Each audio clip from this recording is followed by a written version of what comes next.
pragnę stać się twoją twierdzą.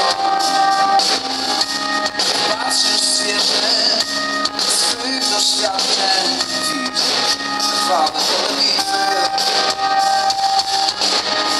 rany, którego wciąż ci brak. Skłania się do ataku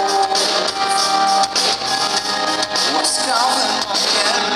Spójrz na ten świat, niech nam wszystkim będzie lepiej.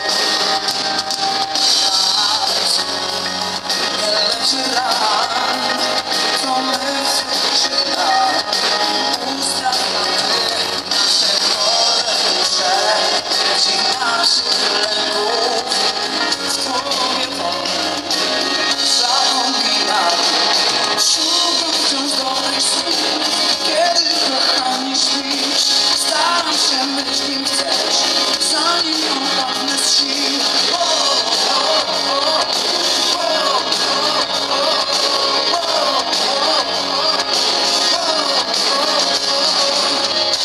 Moi drodzy przyjaciele, potrzebuję waszych rąk w górze.